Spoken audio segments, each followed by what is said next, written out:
அழகாக தெரியும் நெல் வயல்களில் சில நேரம் மிகவும் அபாயகரமான பாதிப்புகள் நம் கண்களுக்குத் தெரிவதில்லை. உதாரணமாக நெல் குருத்துப் பூச்சி. இது ஒரு சிறிய பூச்சி இலையின் நுனிகளில் முட்டையிடும். பின்பு முட்டையிலிருந்து வரும் புழுக்கள் மெல்லிய நூலிழையின் உதவியோடும் காற்றின் துணை கொண்டும் மற்ற செடிகளுக்குப் பரவும். புழு நெல்பயிரின் தண்டினுள் நுழைந்து உள்ளிருந்து பயிர்களுக்கு சேதம் விளைவிக்கும். இந்த சேதாரத்தின் முதல் அறிகுறி துளிர் இலைகள் காய்ந்து போவதுதான். இதனை இளங்குருத்து காய்தல் என்று குறிப்பிடுவர்.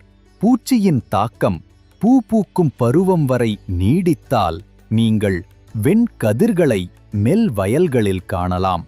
கதிர்கள் பார்ப்பதற்கு வளமாக இருந்தாலும் அதனுள் தானியங்கள் இருக்காது.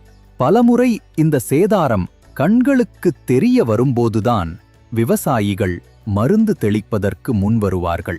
ஆனால் அதற்குள் புழு தண்டினுள் சென்றுவிடும்.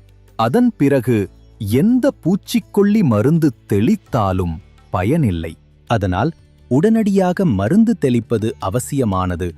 தானுகாவின் மோட்டார் காப்புரிமை பெற்ற ஒரு டெக்னாலஜி. இது நெற்பயிர்களில் இலை சுருட்டு புழு மற்றும் குருத்து புழுக்களை கட்டுப்படுத்துகிறது. மேலும் சிறந்த விளைச்சலையும் அதிக லாபத்தையும் வழங்குகிறது. அடடே, இந்த வருஷம் நீங்க உங்க நிலத்துல போட்டிருக்க நெற்பயிர் எல்லாம் அமோக விளைச்சல் காண போகுது. எனக்கு தெரியும்.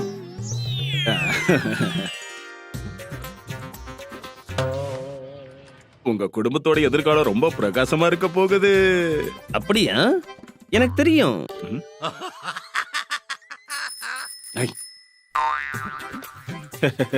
அது ஒண்ணும் இல்ல.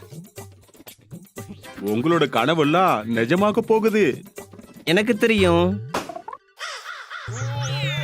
தெரியுமா? ஆனா எப்படி? அட ஐயா, நாங்க நெற்பயிர்கள்ல தானுகாவுடைய காப்புரிமை பெற்ற டெக்னாலஜி மோட்டாரை பயன்படுத்துறோம். அதனாலதான் எங்க கனவுகள் நனவாகி வாழ்க்கை மகிழ்ச்சியா இருக்கும். தானுகாவின் மோட்டார், கனவுகள் நனவாகும், வாழ்க்கை மகிழ்ச்சியாகும்.